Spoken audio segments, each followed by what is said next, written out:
The phrase, "No one goes to the Father except through me," attributed to Jesus, carries a theological and spiritual depth that goes beyond the simple idea of an exclusive path to salvation.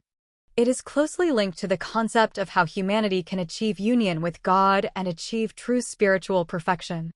Jesus, with his life and teachings, became the model of how human beings can undertake this transformative journey. The search for God, in many religious traditions, is seen as the ultimate goal of the spiritual journey, the culmination where the spirit returns to its divine origin. However, to achieve this union, a process of purification and inner transformation is necessary, and Jesus' message points to the only path capable of leading to this achievement, which is represented by Christ. The way to which he refers is not just a matter of following external norms or precepts, but rather internalizing a profound process of change, where love and living its teachings become the north for the human soul. This path, then, is the continuous experience of a spiritual transformation, where the inferior nature of the human being is purified so that, through purity and spiritual elevation, the being can unite again with the divine source, the Father. Firstly, it is important to understand what Father means in the context of Jesus, as this expression refers to God, the origin of all creation and the ultimate principle of the existence of everything that exists. God is seen as the supreme creator, the beginning of all life and the ultimate goal of every spiritual journey. For many, reaching God is the highest purpose, the maximum achievement of an existence that, after passages of learning and evolution, culminates in the reunion with the divine source. However, the statement that "no one comes to the Father except through me" emphasizes that this path back to union with God is neither automatic nor simple, and requires an essential intermediary. This intermediary, in this case, is not a simple external figure, but is Christ himself, who in his divine nature is the point of connection between the human and the divine. Christ, with his manifestation of unconditional love, is the bridge that allows human beings to overcome the limitations of their own earthly condition, their weaknesses, and their material attachments. Through his life and example, Jesus demonstrated the model to be followed so that human beings can achieve this union, overcoming the limits imposed by the ego and matter, and approaching their true divine essence. This connection with God, represented by Christ, is the only way in which human beings can achieve the supreme objective of their existence, true spiritual liberation. The life of Jesus, then, becomes the perfect example of how human beings can follow this path and achieve union with God. He not only pointed out a path, but became the path to be followed, exemplifying how humanity can live divine teachings in a context of true transformation. Jesus' message was centered on love, forgiveness, humility, detachment from material goods, and the search for inner purity. He taught that unconditional love is the main point of connection with God, the essential factor in transcending human limitations.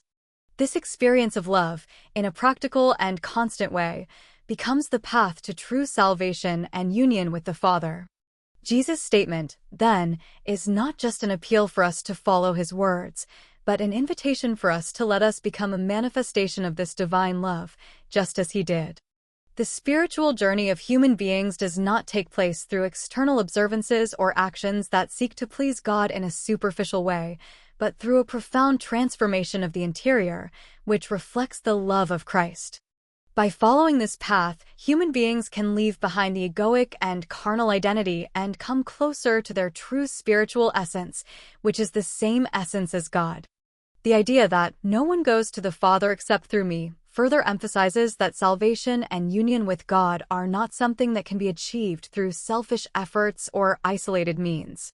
It highlights the need for spiritual transformation, self-knowledge, and overcoming the limitations of the ego.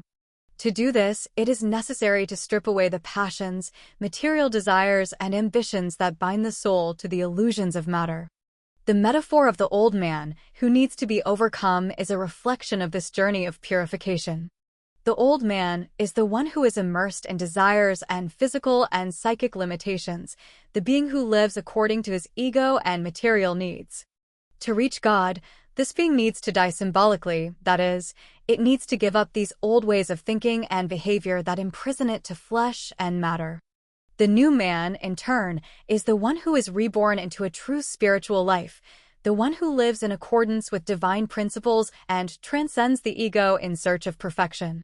Jesus' statement, when talking about being the way, the truth, and the life, refers exactly to this paradigm shift. Jesus, as the Christ, represents this new life, and following in his footsteps means going through an inner transformation where the human being becomes increasingly similar to his divine nature, a reflection of Christ himself. Furthermore, this phrase should not be interpreted in isolation or as a single and exclusive path, but as a profound expression of what true communion with God means. "No one comes to the Father except through me" is not just an affirmation of an exclusive path, but an explanation that, to achieve salvation and union with God, human beings need to incorporate the principles of unconditional love, forgiveness, and humility. Christ is the perfect model of these principles, and to live according to him is to live according to divine truth. When Jesus says he is the way, he is inviting us to follow in his footsteps of total surrender to love, of unlimited forgiveness and detachment from material desires. The path is the process of transformation that happens when human beings surrender to unconditional love and let go of worldly attachments. This does not mean that there is a single physical or material path that we must follow, but that the true journey is internal and spiritual. This journey leads humans to free themselves from the limitations of ego and passions, and to get closer to their true divine nature, which is the essence of God. Therefore, the phrase, "No one goes to the Father except through me," should not be seen as an imposition or a barrier, but as a great opportunity for human beings to transform themselves and achieve union with God. Jesus showed us the way, and that way is a way of love, forgiveness, and humility, which leads to true spiritual freedom.